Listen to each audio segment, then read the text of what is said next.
The estate had forgotten the sun, not in any literal sense. Dawn still crept across the eastern hills each morning, painting the gray stone walls in shades of amber and rose. But something about the Valdres manor seemed to reject the light, to hold it at arm's length like an unwelcome guest.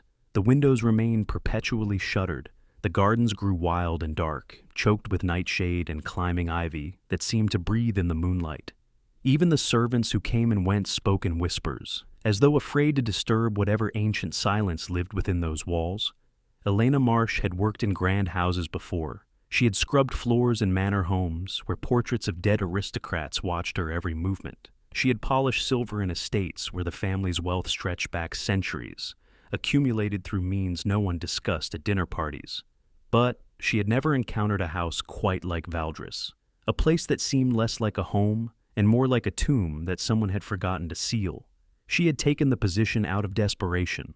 Her mother's illness had consumed their small savings, and the doctors in the village spoke of treatments that cost more than Elena could earn in a decade of ordinary work. When the solicitor had approached her with the offer, generous wages, room and board, duties limited to caring for a single young resident, she had not asked questions. She had simply accepted, packed her worn traveling case, and boarded the carriage that would carry her into the hills. That had been 3 weeks ago. 3 weeks of learning the manor's strange rhythms, its peculiar rules. No candles after midnight, no mirrors in the eastern wing. Never, under any circumstances, disturb the master's chambers on the 3rd floor. And always tend to the boy. His name was Alexander, though the other servants called him simply the young master, in tones that suggested pity more than respect. He was perhaps 17, pale as winter frost, with dark hair that fell across a face of startling beauty. His features held an aristocratic sharpness, high cheekbones, a proud brow, lips that might have been carved from marble. But his eyes were what Elena noticed first. They were gray, the color of storm clouds over a winter sea, and they saw nothing. Alexander had been blind since birth. This much Elena learned from the cook, a taciturn woman named Mrs. Harrow, who spoke of the young master's condition as though it were a curse rather than a simple misfortune. Born under a dark star, that one, she had muttered over her pots and pans. His mother died bringing him into this world, and he came out screaming into darkness, never seen a sunrise, never will. Elena had cared for invalids before. She had fed elderly patients who could not lift their own spoons, had read to children too weak to hold books. But Alexander was different. He did not want her pity, did not accept her careful ministrations with the gratitude she had come to expect from those who depended on others. Instead, he sat in his chambers like a prince in exile, listening to the world he could not see with an intensity that made Elena feel observed despite his blindness. "You walk differently than the others," he said on her first day, his voice soft and cultured, carrying traces of an accent she could not place. "Lighter, as though you're afraid of disturbing the dust." "I'm sorry, sir. I'll try to—" "Don't apologize. I didn't say I minded." He turned his sightless eyes toward the window, toward the gray light filtering through the heavy drapes. "Tell me what you see outside. The others never tell me. They think it would be cruel." Elena had looked out at the overgrown gardens, the distant hills shrouded in mist, the crows circling the ancient oak that dominated the eastern grounds. And she had described it all, not in the sanitized, cheerful terms she might have used for a child, but honestly, with all the melancholy beauty the scene possessed. When she finished, Alexander had smiled. It was a small thing, barely a curve of his lips, but it transformed his face into something almost luminous. "You see things clearly," he said. "That's rare. Most people look without seeing. And you, sir, what do you see?" The smile faded. "Darkness," he said simply. "Endless, absolute darkness. But sometimes—" He paused, as though considering whether to continue. "Sometimes I hear things, feel things. The house speaks to me in ways I cannot explain, and I know things about the people in it, things I shouldn't know." Elena had not asked what he meant. Some questions, she understood, were better left unspoken. Now, as autumn deepened into the cold gray days that preceded winter, she found herself drawn to the young master's chambers more often than her duties required. She brought him books to read aloud, poetry mostly, for he had a fondness for verse, and described the changing colors of the leaves. the way the fog rolled through the valleys each morning like a living thing. In return, he told her stories, tales of the house's history, of the family that had lived here for generations beyond counting, of a father he had never seen but whose presence seemed to permeate every stone and shadow. "He watches me," Alexander said one evening as Elena sat beside his chair reading from a volume of Keats. "Through the walls, through the darkness, I can feel him there, always there, but he never comes close, never speaks. Your father? The master of this house. They say he is my father, though I have never heard his voice, never felt his hand on my shoulder. He is like the darkness itself, vast and silent and everywhere at once." Elena set down the book. "Surely he must care for you. He provides for your comfort, employs servants to attend to your needs. He provides from a distance, like a god who creates a world and then withdraws to watch it spin." Alexander's pale fingers gripped the arm of his chair. "I think he's afraid." "Afraid? Of what?" "Of me, of what I might become, or perhaps—" He turned his gray eyes toward her, and for a moment she could have sworn she saw something move within them, a flicker of silver light. "Perhaps of what I might see, if I were not blind." The master of Valdres had no name that anyone spoke aloud. The servants referred to him as his lordship, or simply the master, always in hushed tones, always with a careful glance over their shoulders. Elena had never seen him in her weeks at the estate, had never even heard his footsteps in the corridors or caught a glimpse of his shadow passing beneath a door. But she felt him. It began as a subtle awareness, a prickling at the back of her neck when she walked the darkened hallways late at night. Then came the dreams, vivid, unsettling visions of ancient forests and burning cities, of blood and moonlight and a grief so vast it seemed to swallow the world. She would wake gasping, her heart racing, with the taste of copper on her tongue and the echo of a voice in her ears. Elena. Just her name, whispered from the darkness. Nothing more. She told herself it was the house. Old buildings held memories, collected shadows and echoes the way other places collected dust. The Valdres estate was ancient, perhaps the oldest structure she had ever entered, and it stood to reason that its history would press against her in strange ways. But the dreams grew more frequent, more vivid, and always at their center was a figure wreathed in shadow, tall, impossibly still, with eyes that burned like dying stars. "You've seen him," Alexander said one afternoon, his voice cutting through her thoughts like a blade. "In your dreams. I can tell by the way your heart beats when you enter this room." Elena's hands trembled slightly as she set down the tea tray. "I don't know what you mean, sir." "You're a poor liar, Elena. It's one of the things I like about you." He reached out, his pale fingers finding her wrist with unerring accuracy. His touch was cool, far cooler than it should have been. "He's watching you now, through me, I think, using my ears to hear you, my skin to feel you close. Sir, you're frightening me. I know, I'm sorry." But he did not release her wrist. "There are things about this house, about my father, that you should understand, but I'm not permitted to tell you. There are rules, Elena, ancient rules, and if I break them—" His voice caught. For a moment, his composed facade cracked, and she saw the frightened boy beneath, alone in the dark, bound by forces he could not escape. "I would tell you everything," he whispered. "I would warn you to run, to flee this place and never look back. But if I did, he would know. And the consequences—" "Alexander." It was the first time she had used his given name. "Whatever secrets this house holds, whatever your father may be, I am not afraid." His lips curved into something between a smile and a grimace. "You should be. Everyone should be. But you—" He released her wrist, his hand falling back to his lap. "You are different. I knew it the moment you walked into this room. There is a light in you, Elena, a warmth that cuts through even my darkness." "I'm just a maid." "No." He shook his head slowly. "You are something far more dangerous. You are kind." The truth came to her in fragments. A book left open in the library, a chronicle of the Valdres family dating back 500 years, detailing tragedies and disappearances that followed a pattern too precise to be coincidence. A painting in a forgotten corridor, hidden beneath a cloth, depicting a man whose face was beautiful and terrible in equal measure, with eyes the color of old blood.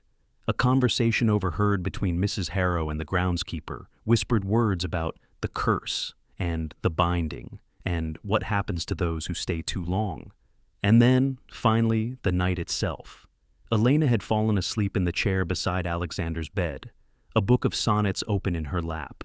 When she woke, the candles had burned to nothing, and the room was filled with a cold so deep it seemed to seep into her bones. He stood in the corner, the master of Valdris, the lord of shadows, the creature who had ruled this house for centuries uncounted.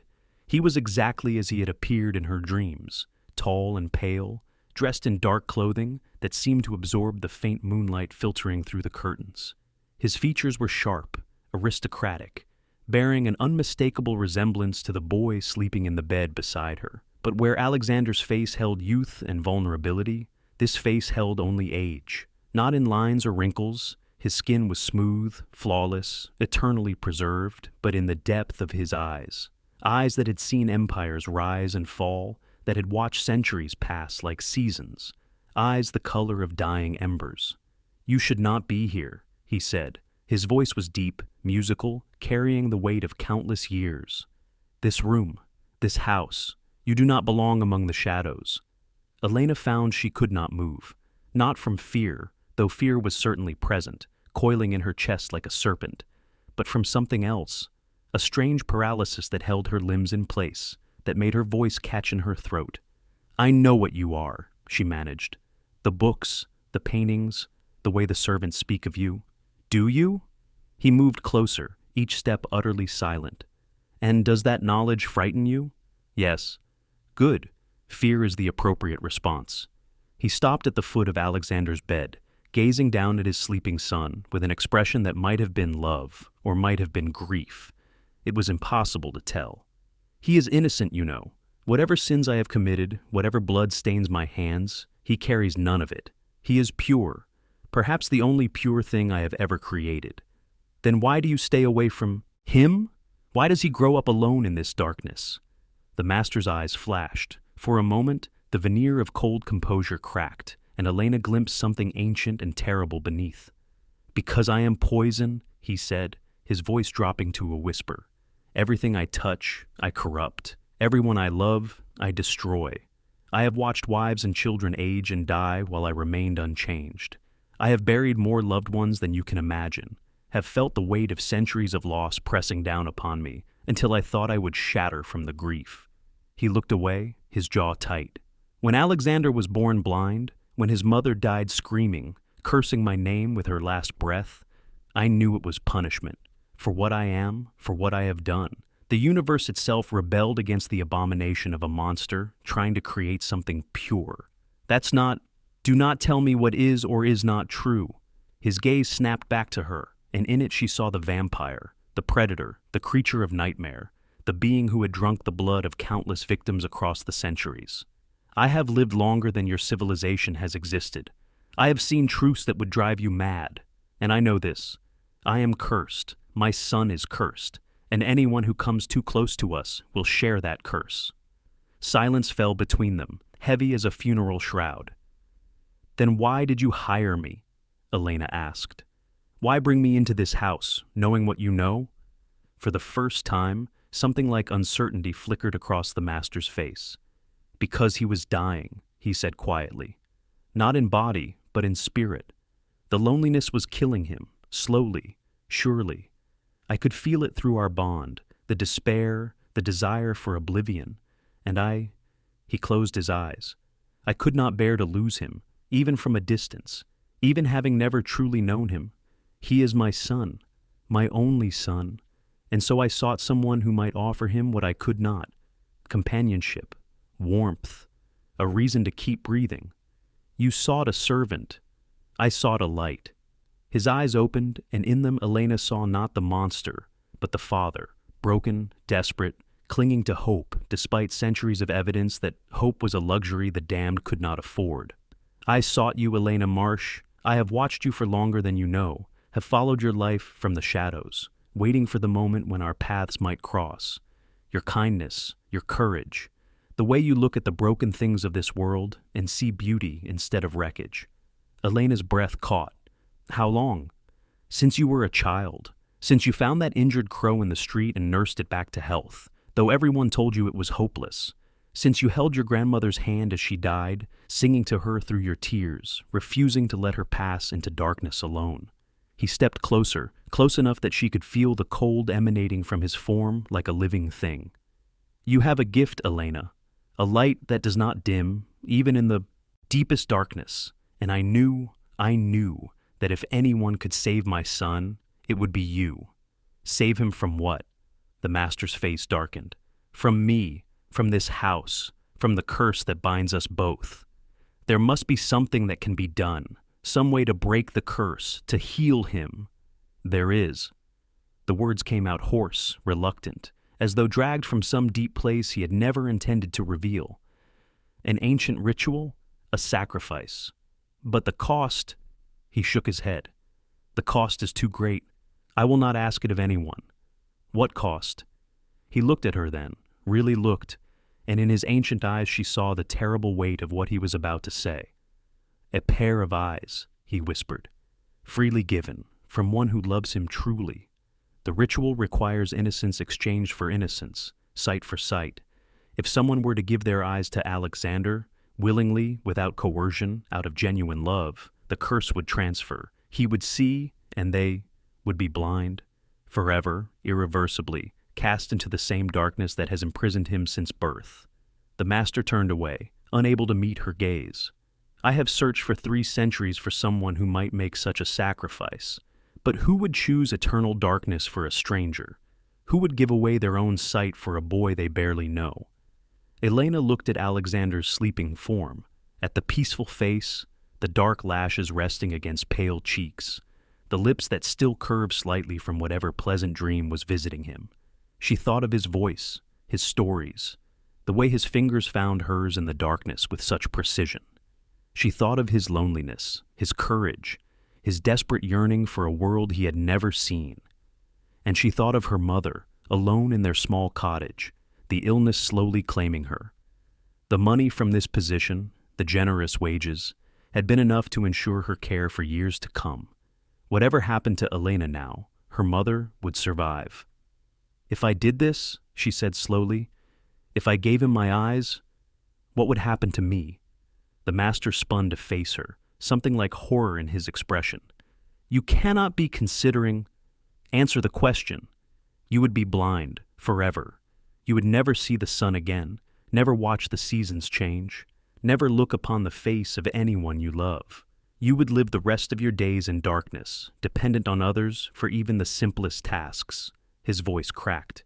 Elena, you are young. You have your entire life ahead of you. You cannot throw it away for a boy who has never seen a sunrise. She rose from the chair, her legs steady despite the trembling in her chest. For a young man who sits alone in a dark room, listening to a world he can only imagine. For your son, who you love but cannot touch, cannot save, cannot give the most basic gift a parent should be able to give. You do not understand what you would be sacrificing. I understand perfectly. She met his crimson gaze without flinching. I understand that I have seen 17 years of sunsets, and he has seen none. I understand that I have watched the snow fall, have seen the stars wheel across the summer sky, have looked into my mother's eyes, and known that I was loved. He has had none of that, not one moment, and you're telling me there's a way to change that, a way to give him everything I've taken for granted, and you expect me to refuse? The master stared at her as though she were a creature from another world, something impossible, inexplicable, beyond the realm of his vast experience. Why? He breathed. You owe him nothing. You owe me nothing. Why would you do this? Elena smiled, though tears were beginning to blur her vision. Because someone has to be kind, she said. Because the darkness isn't as frightening as never having known the light. Because... She paused, searching for words to explain something she barely understood herself.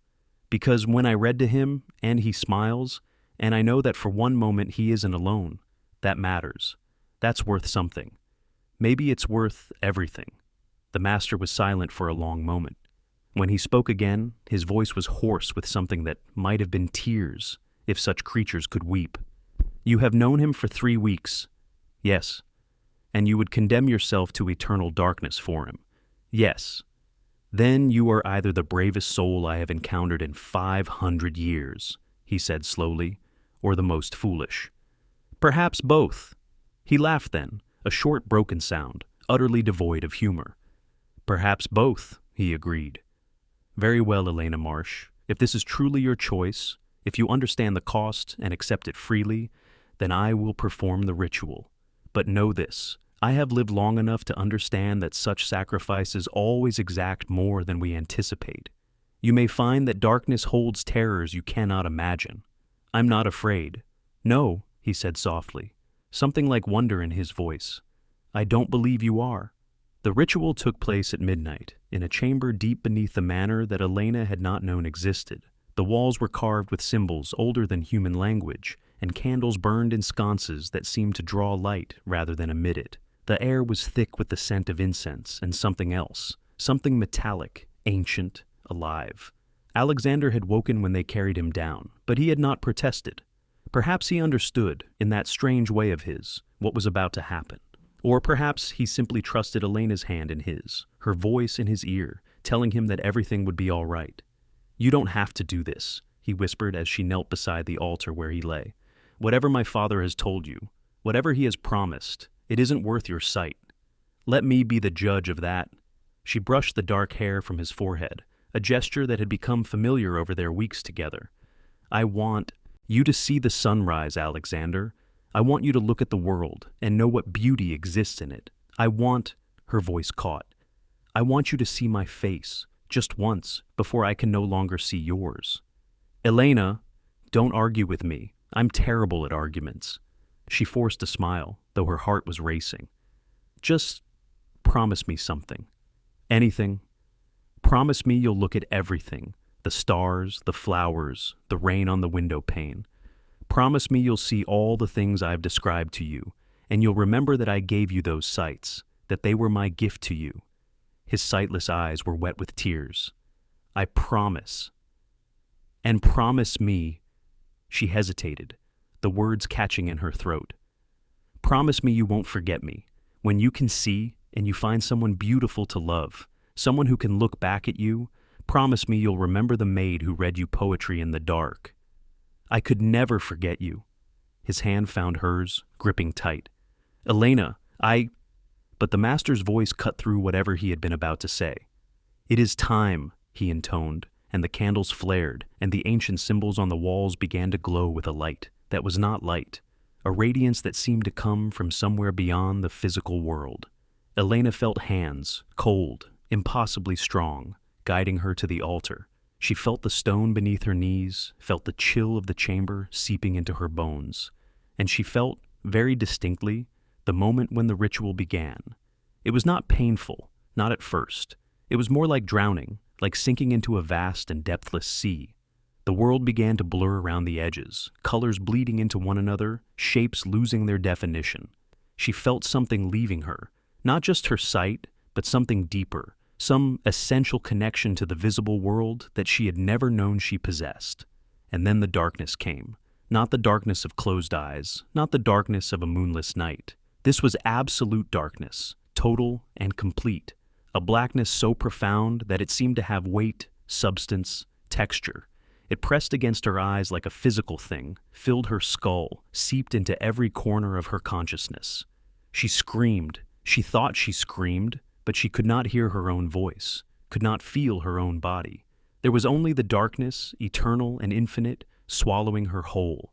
And then, distantly, she heard a gasp. I can see. Alexander's voice breaking with wonder and disbelief. Elena, I can see. She felt hands on her face, warm hands, trembling hands. And though she could not see him, she knew he was looking at her. For the first time in his life, he was looking at her. You're beautiful, he breathed. Elena, you're so beautiful. Your hair, it's the color of autumn leaves, and your eyes, his voice caught.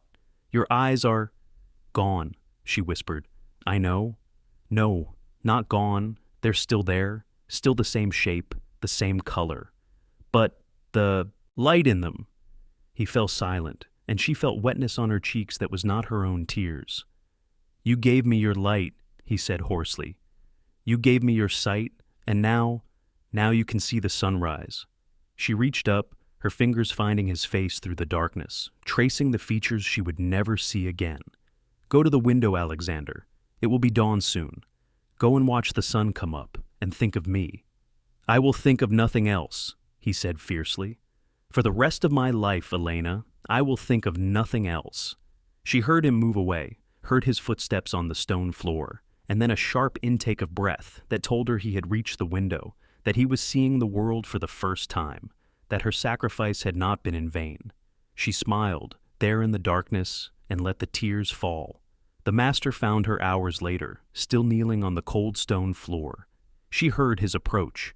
She was learning to navigate by sound, by the subtle movements of air, and did not flinch when he spoke. "He has been watching the sun rise," he said quietly. "He has been watching it for hours, weeping and laughing and calling out the names of colors he has never seen before. He is—" his voice caught. "He is transformed, Elena, because of you." "Good." She wiped at her cheeks, though she could no longer tell if her face was wet or dry. "That's good. You understand what you have done. It was not a question. You have given my son his sight, and in doing so, you have bound yourself to this house. The ritual creates a connection, a tie that cannot be severed. You will never be able to leave Valdres. You will live out your days here, in darkness, while he lives," Elena finished. "While he sees, while he experiences everything I wanted for him." She turned her sightless eyes toward the sound of his voice. "I understood the cost, my lord. I accepted it freely." "Why?"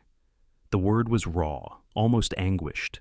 "In 5 centuries I have never encountered a soul like yours. You had everything to live for, youth, health, a future, and you threw it away for a boy you barely knew. Why?" Elena was quiet for a long moment, searching for an answer that would make sense to a creature who had lived so long, who had seen so much darkness. "Because kindness isn't a transaction," she said finally. "It isn't something you do because you expect to be repaid.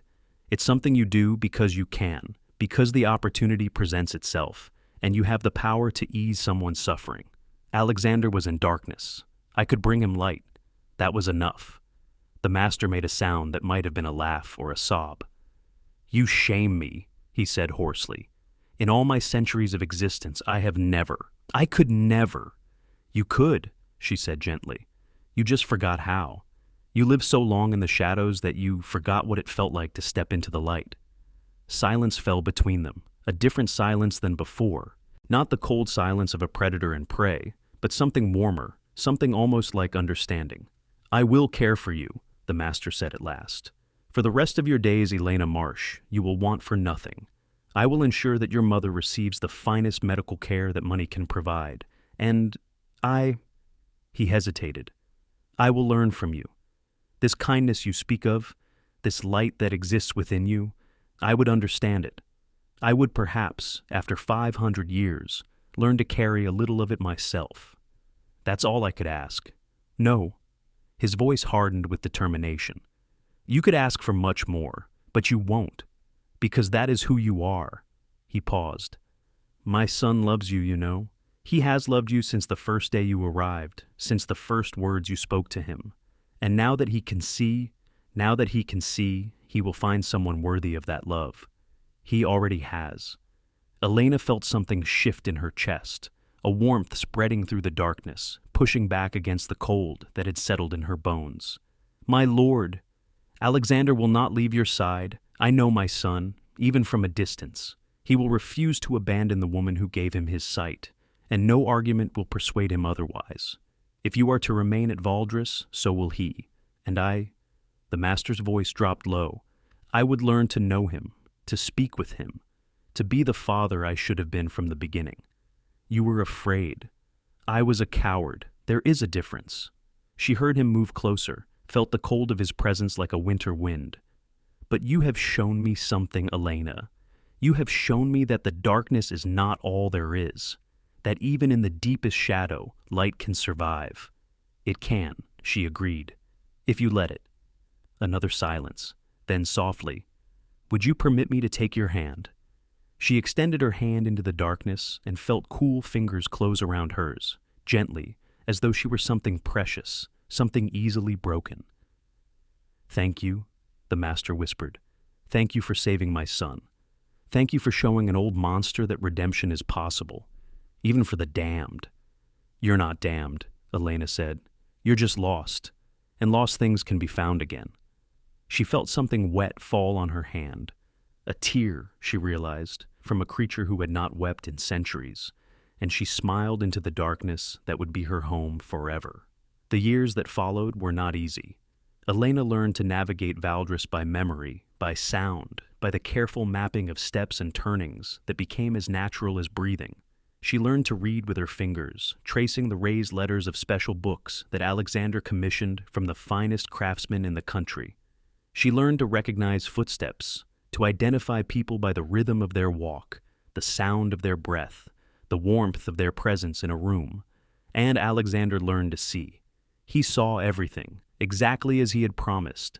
He watched sunrises and sunsets, storms and starlight, the gentle fall of snow, and the riotous bloom of spring flowers. He described each sight to Elena in exquisite detail, painting pictures with words that were almost as vivid as the images themselves. He became her eyes, as she had once been his guide, a fair exchange, though neither of them thought of it that way. They married in the chapel at Valdres on a night when the moon was full and the garden was filled with white roses. The master himself performed the ceremony, his ancient voice speaking words of blessing that predated Christianity, that called upon powers older than human memory. Elena wore a gown of white silk that she could not see but knew was beautiful, because Alexander had chosen it himself. "You are the most beautiful bride who ever lived," he told her, his voice thick with emotion. "Your hair is like spun copper in the moonlight, your skin is like cream, and your eyes, my eyes see nothing. Your eyes see everything that matters." He lifted her hand to his lips, pressing a gentle kiss to her knuckles. "You saw me when I was invisible. You saw my loneliness, my despair, my desperate need for connection. You saw through the darkness that surrounded me to the person beneath, and you loved him anyway. I saw a boy who deserved to see the stars, and I see a woman who deserves to be loved for all eternity." His voice dropped low. "Elena, there is something I have not told you, something my father revealed to me on the night of the ritual." She felt a chill run down her spine. "What is it?" "The sacrifice you made, the gift of your eyes, it did more than cure my blindness. It created a bond between us, a bond that—" He hesitated. "A bond that ties your life to mine. As long as I live, you will live, and if my father grants me the gift he has offered, the gift of his immortal blood," understanding dawned, cold and bright, "then I would become immortal too. Yes." His hand tightened on hers. "We would live forever, Elena, together, never aging, never dying, walking through eternity side by side. But I could not make that choice for you. It must be your decision, freely given, as the sacrifice of your eyes was freely given." Elena was silent for a long moment. She thought of the darkness that surrounded her, the endless night that would be her companion for the rest of her existence. She thought of her mother, now recovered and living comfortably in a cottage on the estate grounds.